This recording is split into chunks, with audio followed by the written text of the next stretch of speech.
Welcome back to a new episode of Podcast on the Brink, our first episode since May 10th. Took a bit of a break there with the off season now in full swing, but now that the Big Ten rosters for the 2022-2023 season are mostly set, with us this week to help make sense of the Indiana roster and also may look ahead to how the Big Ten race could look next season. Rick Bozich of WDRB and WDRB.com is with us. Welcome back to the show. Welcome back. Happy June. Only, 5 more months to college basketball season. Yep. So you were up at Huber's as I was a couple weeks ago when actually it was last week, a week ago yesterday, when the IU coaches made a stop at Huber's Winery for the first time since 2019. Obviously, Mike Woodsons spoke to the media. Tom Allen was there as well. Just what was your sense of the optimism right now surrounding IU basketball? We already learned that Trayce Jackson-Davis was going to be back for next season by that point. There was people lined up out the door. I think it was one of the larger crowds that they've ever had. It seemed to me that people are all in, bought in for next season and really excited about what's to come for the Hoosiers next year. Yeah, I mean, it was sold out, 975 people.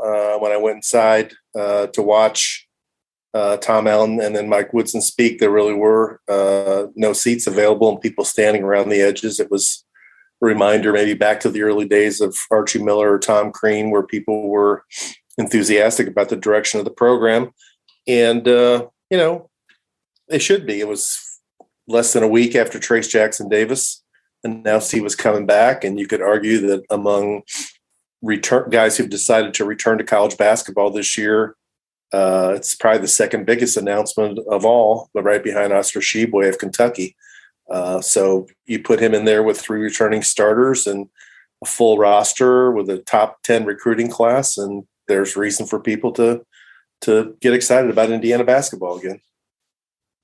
So looking at specifically Indiana, before we obviously want to get into some of the other Big Ten teams, but with Indiana specifically, do you feel as if they've addressed their biggest issue from last season in terms of shooting, or is that still the biggest question mark going into next season? Obviously, they're returning a ton of production. I think I saw a stat somewhere where they, in terms of returning minutes and high major teams, I think they're second or third and highest percentage of returning minutes. So that's obviously a good thing, but they're I've seen them ranked in the top 15 in many of the preseason rankings. Bart Torvik has them the highest ranked Big Ten team entering in next season. But for me, there's still this question mark of where's the perimeter shooting going to come from? And also you look at kind of where they finished last year. I think last time I looked at Ken Palm, they were 50 and had to have that late season rally just to get into the tournament. So I still am a little maybe more guarded than others in terms of picking them as high as they are. I'm curious just kind of your overall thoughts on where they're being projected right now, and if you see the shooting kind of is still the big question mark going into next season.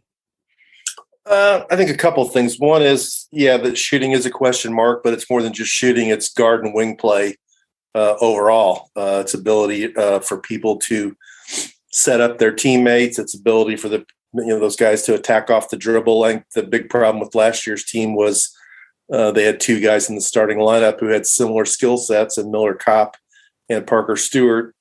And that skill set was catch and shoot, and neither one of them was really a great catch and shoot guy. So that was the problem.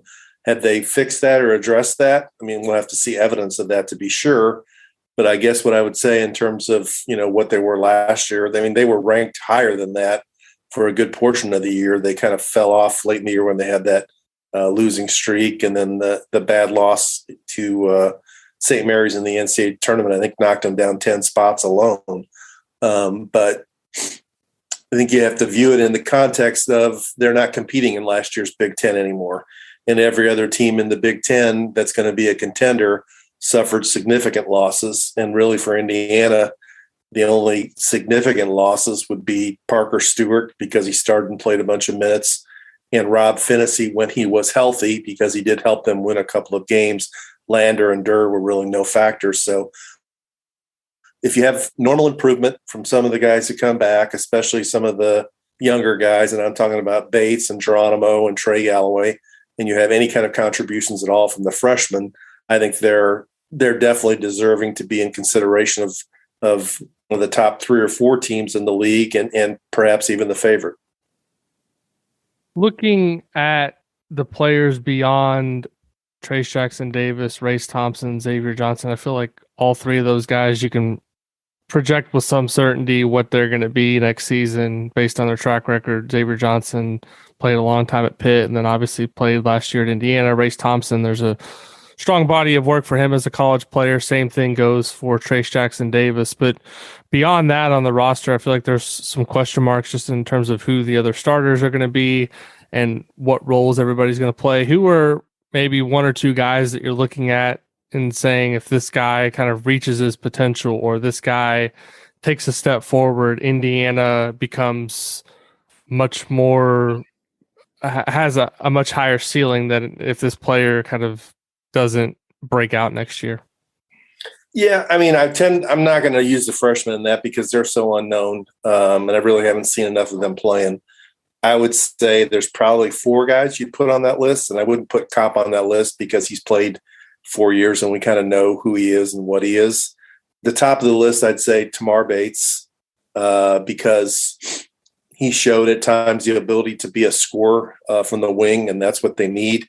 Wasn't really a great shooter, but he could make shots, but he was also a guy who could attack off the dribble and even pass the ball and create for other people.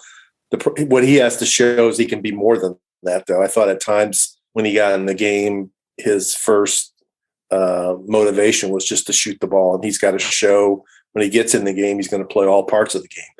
The second one I'd say would be Jordan Geronimo.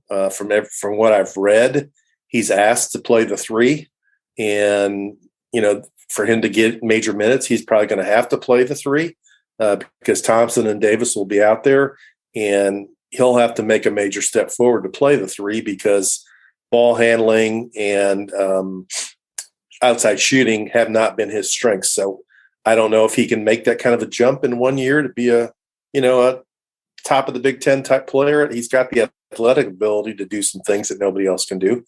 The third one would be Trey Galloway, just because, he has also shown flashes. He's good on defense. He forces the action. He attacks. He's a willing passer. He just doesn't have to be guarded from the perimeter. And the concern you have with him is when you watch his shot, he doesn't look like a guy who's going to be able to become a great shooter because he doesn't have that form and stuff. So how can he maximize his abilities? And the fourth one would be the guy nobody talks about other than Trace Jackson Davis did give him a bit of a, I don't know if it was on a podcast or in his press conference, but Anthony Leal. He's got the potential to really be what they need because they need a shooter, and he's probably the best shooter in the group. But he's going to have to take a step up, in my opinion, in terms of his confidence. When he's played over the last couple of years, he gives me the vibe of a guy who, when he goes in the game, one of his higher motivations is not to make a mistake instead of try and force the action and do something. Doesn't look at the rim enough for a guy who's a shooter. And he goes in there and, it's like he blends in. He's a passer. He's a screener. He's a defender, but it's like he was recruited to be a shooter. And if your shooter doesn't shoot the ball, that's not really helping Indiana. So those are the 4. I mean, one of those guys is really going to have to make the next step. And if 2 or 3 do, then Indiana's going to be a really good team. What did you think overall of the job that Mike Woodson did in terms of his coaching in his first year? Obviously, there was some things I think as the season went along that maybe frustrated fans, but I think maybe some of it was just driven based on who he had at his disposal. And really, you look at the bench and some of the guys that left and the production and all that, there was maybe not the answers that people wanted on the bench. It's easy to say, well, Parker Stewart and Miller Kopp aren't getting it done. Go to Tamar Bates or go to Trey Galloway or go to Anthony Leal, but all of those guys are flawed in their games too. So I'm just curious what you thought of Woodson from a coaching standpoint in his first season, how he adjusted from the NBA, and are there things that you think moving forward next season that maybe he'll do differently or will look to adjust? Yeah, I mean, I'd give him a solid B. I thought the defense that he had Indiana playing was really good. And I know that they finished outside the top 20 in defensive efficiency because of, some games down the stretch. But until that point, they were in the top 20. And they looked to be willing defenders. They looked like they had an understanding of what he was trying to do. There were too many times under Archie Miller that I didn't think like the players either embraced or understood the pack line. And you saw guys like overhelping or overextending on hedging screens and giving up a lot of 3-point shots. Last year, generally, the defense was good. Offensively, I think at times I would have liked to seen him not do the like hockey shift line substitutions where it was like 5 starters out and 5 other guys in. It just seemed like a lot of those times that when the bench guys came in, the offense really stalled and gave the other team momentum to get back into the game or to extend a lead. So maybe he'll grow from that. It seemed like Trace Jackson Davis even alluded to that during his Zoom press conference of more integration between the subs and the starters. I thought the offense got better as the year went on. I know they made some adjustments late in the year, and I thought the last 4 or 5 games that Xavier Johnson and Trace Jackson Davis were really good running the pick and roll. They got a lot of good looks out of that, especially in the Big Ten tournament. So I give him a B. That he's still got to do the same thing that Indiana's had to do really since Tom Crean was the coach, is find some guys that can shoot the ball and give him the confidence or get him the open looks. Although he said they ranked really high in the country in getting open looks last year, but just get guys who can make shots. I mean, the free throw shooting did improve a little bit last year, right? It got a little bit better, but they've just got to be better from the 3-point line. Last thing on IU before we get to some of these other Big Ten teams. What did you make of Jackson Davis's comments when we had the Zoom call and talking about just guys not messing around next season and the drug test? It's not often that you hear a player go on kind of a discussion like that in terms of wanting stricter rules and things to be enforced more strictly. Do you think that was just him sending a message that he wants to set the tone of next season is going to be all business? And were you surprised at just how candid he was with those comments? Yeah, I'm surprised because usually those guys are coached or encouraged not to ever say anything like that. But he said it on at least 2 different occasions, right? And you have to think or hope that it was aimed at the players who are coming back more than at the players who left, because the players who left are already gone and it's not going to change what's happened. But if, I hope he delivers that message in person. I think the danger and stuff like that is when you say it to the media, other players take it and they might not like it or think that they're being called out. Coaches, I know the coaches who are the most effective are the ones who privately deliver their tough love and their tough words and publicly deliver praise. And so it will be interesting to see how that resonates with the rest of the team. Looking at the Big Ten at large, I went through this morning the all Big Ten teams for last season. There were 17 players who were named first, second, or third team all Big Ten by either the coaches and the media. 3 of them are coming back next season. Obviously, Jackson Davis, Hunter Dickinson, and Zach Edey at Purdue. So all big men, no wings, no guards.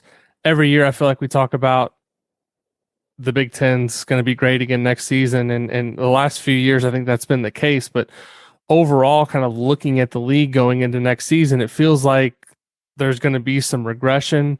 Do you agree with that? And is this maybe an opportunity with what Indiana has coming back to take that major step forward with several programs losing so much and also just the high level talent in the league seems like it's going to be down significantly?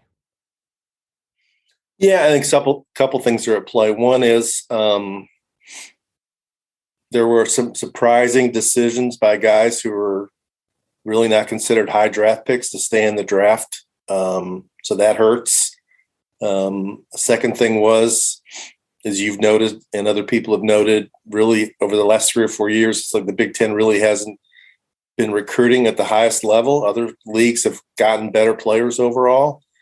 So that's gonna hurt. And the third thing is, like, pretty much every top team from last season lost significant players except for Indiana, which is why I think you see a lot of people saying Indiana's going to be the front runner to win the league. I mean, but what I guess I hold back is that we all miscalculated last year in many ways, as everybody thought Michigan was going to be great. And they were the team in the Big Ten that advanced the longest in the NCAA tournament, but they didn't really have a great season.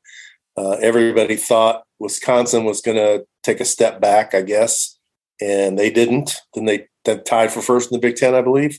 And everybody thought Iowa was going to take a big step back without Luka Garza and CJ Frederick and Wieskamp, and they're good. And so we don't know. I mean, some of these teams are going to have guys who didn't play a whole bunch last year who are probably pretty good players who are going to do the things that Indiana fans are wondering if Geronimo and Bates and Leal and Galloway can do, which is make a major step forward. They're going to get their opportunity and they're going to shine. But we just don't know which team that is yet.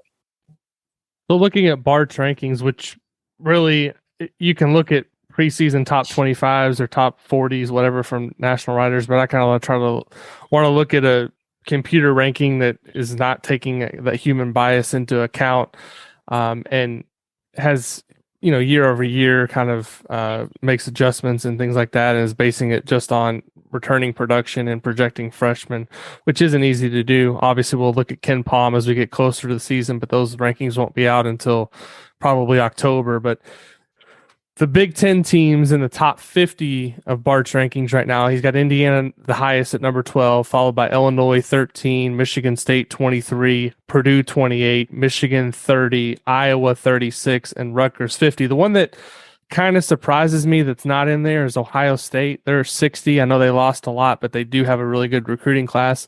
I'm curious, just of those teams that I mentioned, which of those, who do you see as maybe being the most formidable? I kind of like Purdue going into next season. I know they lost Jaden Ivey and Travion Williams, and Eric Hunter and Isaiah Thompson went on to transfer, which I wonder now, in retrospect, if that was kind of based on the fact that many people thought that Nigel Pack was going to end up at Purdue, and he didn't.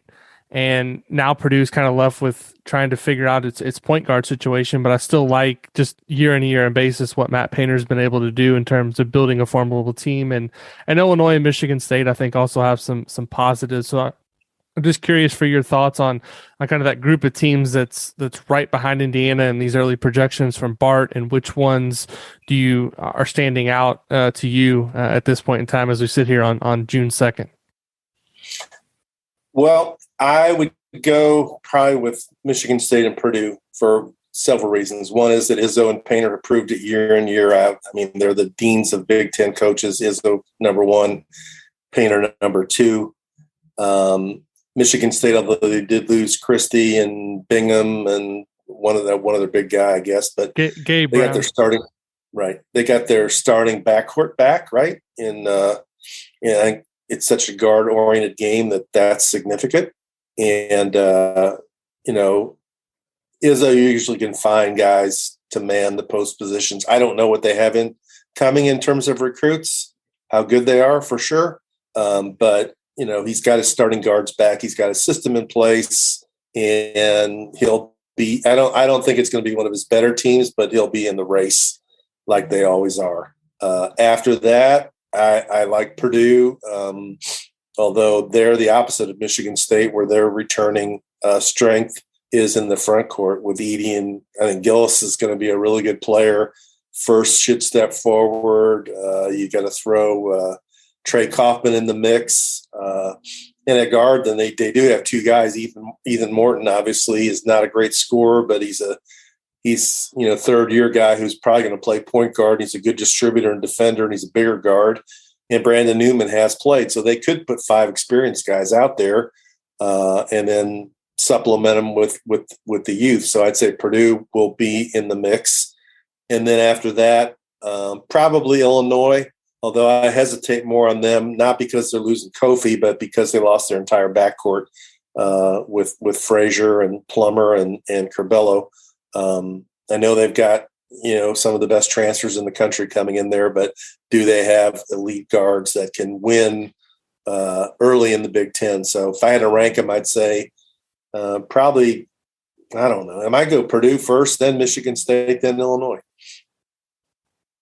Yeah, the other thing with Purdue, I think that's still kind of a wild card, is looking at their roster right now.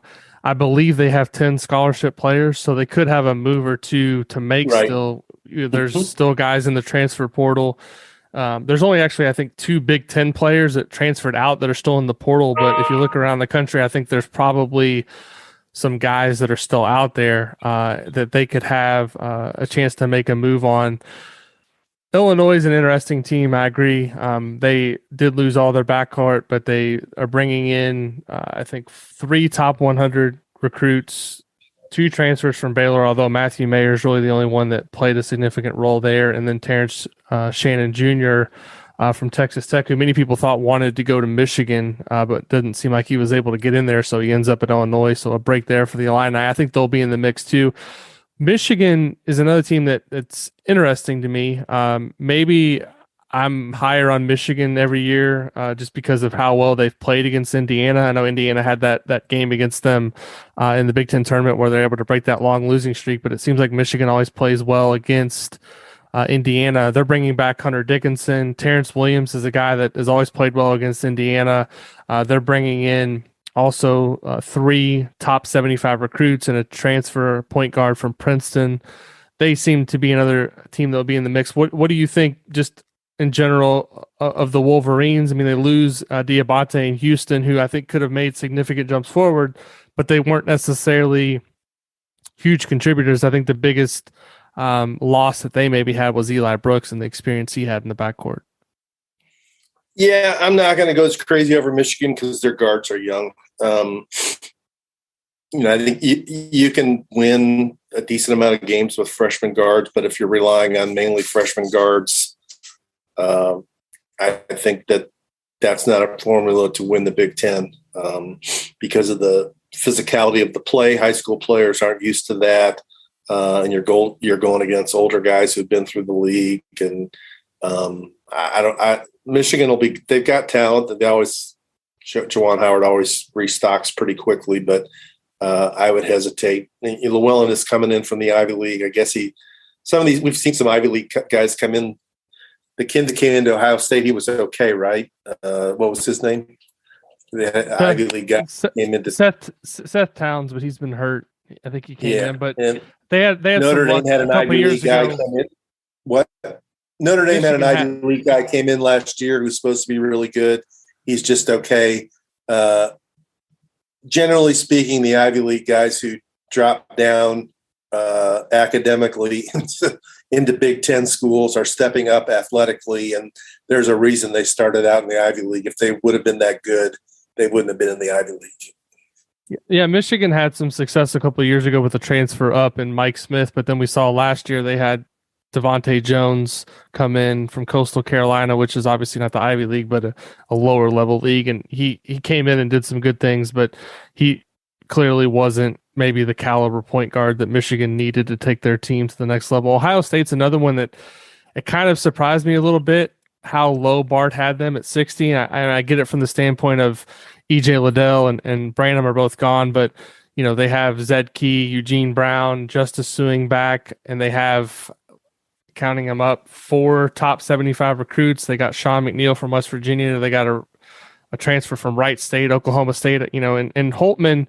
as much as fans have been critical of him in terms of the lack of NCAA tournament success, you look at what he's been able to do each year in the Big Ten in the regular season, he seems to always be able to at least put together a team that's going to be in the top half and be in the mix. So they're one I think has a chance to really outperform that current ranking. Yeah, probably. I mean, I could see them in the top 5. I don't see them as a threat to win the league. They've got decent. I don't know if you look at their team and say, "Wow, I'm really afraid of that dude. How are they going to defend him?" I don't see anybody on their team that way. And again, counting on freshmen, and I kind of agree with the Ohio State fans. Thoughts about Chris Holtmann. He's been okay, but he hasn't blown anybody away with what he's done at Ohio State. So got to prove it, man. 2 other teams I wanted to mention. Iowa. Iowa and Wisconsin were the 2 that kind of snuck up on everybody last year. They were picked to finish lower in the league. Iowa ends up winning the Big Ten tournament, getting a really favorable NCAA tournament seed. Kind of a curious decision, I felt like, by Chris Murray, who was we did a podcast a couple weeks ago with Jeremy Wu of Sports Illustrated. He had Chris Murray, I think, 37th on his NBA draft big board. Chris Murray decides to not even go to the combine. Coming back to school, I think he's going to be projected as one of the better players in the Big Ten next season.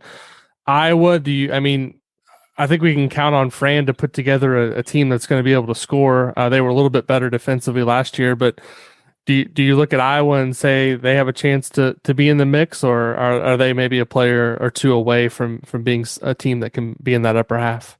No, I think they'll be in the mix. I think Chris Murray will take a step forward. He's probably following the same path his brother followed. He was a good player last season, but he has a chance to become the focal point of the offense. And in Iowa, you're probably going to put up big numbers because their emphasis there is on offense. Patrick McCaffrey, I thought, showed that he can be a really good player in the league if he can stay healthy. Rebraca is a good glue guy. Tony Perkins at times shows some things. I mean, Ulis is an okay player. I mean, I don't know if they're freshmen or they have any transfers coming in that are any good, but I see them definitely they'll be a first division team in the Big Ten if I had to put a projection onto Iowa. Wisconsin is the one that every year I think people keep waiting for them to take a step back, and every year they figure something out, whether it be last year with Johnny Davis, who we barely had in our top 25 Big Ten players entering the season. He goes on to be in the mix there for Big Ten Player of the Year, and is going to be a likely lottery pick. Wisconsin, is this finally the year where it catches up to Greg Gard not recruiting that high level talent, or is it pick against the Badgers at your own peril at this point and kind of wait for them to drop off before you actually project it to happen? I'd say pick against them at your own peril because they do have a decent big 3 in Wall and Hepburn and Kroll, and they've got juniors and seniors, a lot of them on the roster, and they've got a track record and a program and a mindset of success. They expect to win in the Big Ten. It's not like that's not a program that's like trying to prove itself like I don't know, Penn State is trying to get to that level, or even a Maryland's trying to get to that level. Wisconsin's track record is they will go to the tournament every year. They will be competitive in the Big Ten. They will surprise people. And I think once you get that built into your program, it stays with you. And because they do have, Hepburn, I thought last year was probably one of the more underrated freshmen in the Big Ten. He had some big games. And he was critical. He got hurt late in the year too. Didn't that hurt them in the NCAA tournament? Yeah. So and they play different than other. I mean, they use their bigs probably as effectively as any program in the league with the length that they have, and they have a certain type of big man they use, and that's the way it's been all the way back to John Lure and all those dudes who were at Wisconsin a decade ago. So I agree with you. Pick against Wisconsin at your own peril. I don't think they're good enough to do what they did last year, which was tie for the Big Ten championship, right, as they've done the last 2 years, right? And even last year was more of a surprise because of the offseason turmoil they had last year with the assistant coaching change and some players grumbling about stuff. But Greg Gard sticks to the plan, and they keep winning at a certain. The thing about Wisconsin is they're always going to be good and very good. I don't ever expect them to be great. I mean, they're going to be one of those teams that's always going to make the tournament. They might win a game or 2, maybe even 3, but other than that 2015 team, I don't ever see them as a team that's going to be great. Yeah, the one other team I think is just worth mentioning is Rutgers, because just the style of play, and I feel like at this point Steve Peichel kind of deserves the benefit of the doubt what he's been able to do there. I mean, I remember when Rutgers first came into the Big Ten, Eddie Jordan and those teams were, I mean, they were, and I can even remember when they played against Louisville before they joined the Big Ten. It was comical how bad Rutgers was, and now even though they lose Ron Harper and Geo Baker, bringing back Caleb McConnell, Paul Mulcahy, Cliff Amori, I think that's a pretty solid nucleus to build your team with, and we'll see how they shake out. But I think they're another team that can maybe not be in the contention to win the Big Ten, but I think a top half finish for them in the Big Ten and a potential tournament berth is something that's clearly within reason for the Scarlet Knights. I wanted to ask you about scheduling for Indiana, because that's something you wrote about coming out of Hubers. Obviously, every season and this is going back to 2012 when Fred Glass, I think 2012 was the first year we started talking about this, because it was the year after the Watt shot. Fred Glass comes into Hubers, and all of a sudden the discussion is what's going to happen with the Indiana Kentucky series. And every year Tom Crean was there, he was asked about it. Archie Miller, now Mike Woodson being asked about it. It seems like it's probably not going to happen, Indiana, Kentucky, but it does seem like a much better possibility that we get an Indiana Louisville series here moving forward. What, just kind of forecasting ahead, do you think it's going to have to be Calipari leaving Kentucky to get the Indiana Kentucky series back, or do you see Mike Woodson being able to figure something out with a neutral court? And what's the likelihood that we see an Indiana Louisville series here in the next couple of years? My guess is that there won't be an Indiana Kentucky series until Calipari is no longer the coach, because I don't really think it's a priority to him. He was good friends with Archie Miller and had no interest in doing it. He was good friends with Tom Crean and had no real interest in doing it. I know that Mike Woodson says they're, friends from their time in the NBA, but I don't think they're as close as, I know they're not as close as Tom Crean and John Calipari were. So if it's done, it's going to have to be done all on Kentucky's terms. And if I was Indiana, I wouldn't do that. As I wrote last week, I mean, Kentucky doesn't need the game. They've moved on. I give them credit. Their forward-thinking program of like, we got bigger things to do than play Indiana. They got the Champions Classic. They have the other event, the CBS Sports Classic with North Carolina, UCLA and Ohio State. They're playing Michigan and London. I mean, playing Indiana is no big deal to them. But Indiana has to take the mindset of, they got other things to do too. And they've done that this year with putting Arizona on the schedule and Kansas on the schedule. What they need to do is find other teams moving forward after the Kansas series is over, get a series with Virginia or North Carolina or Duke or UCLA, or there's a lot of schools out there that would do a home and home with Indiana if Indiana would aggressively try and market it. So that's what I think Indiana should do, rather than pretty much accept the terms dictated them by John Calipari. That's my view. As for the Louisville series, they just got done a few years ago playing a 3-game series, 1 game in Indy, 1 game in Bloomington, 1 game in Louisville.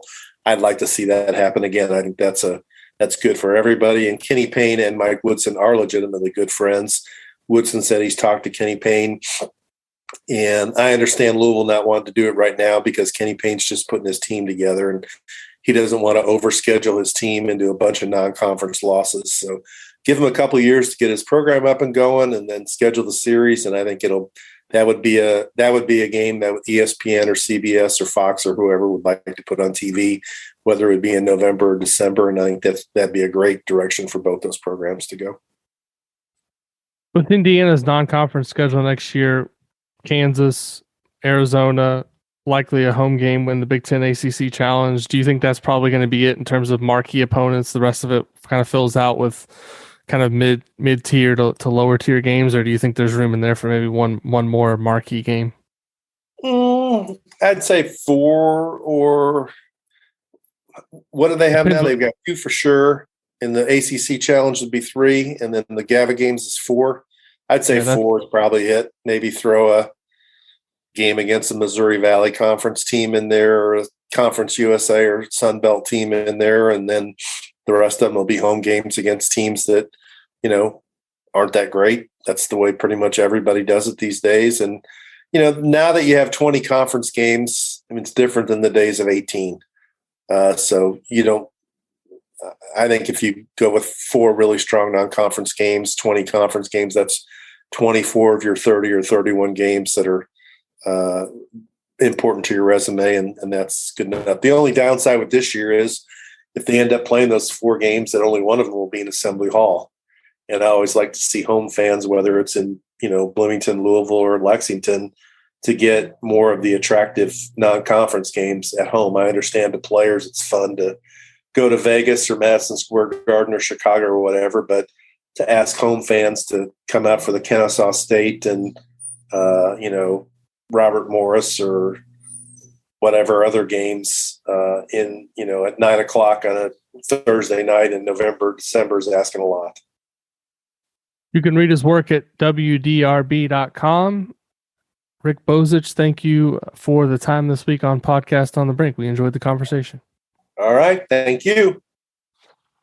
And for those listening to the show, we appreciate the support each and every week. I know we took a little bit of an extended break here with the off season. We'll probably go to an every other week schedule here for the foreseeable future. If you do enjoy the show, we would really appreciate a rating or review on Apple Podcast. You can also leave us a rating on Spotify now, and we'll be back soon with another episode of Podcast on the Brink.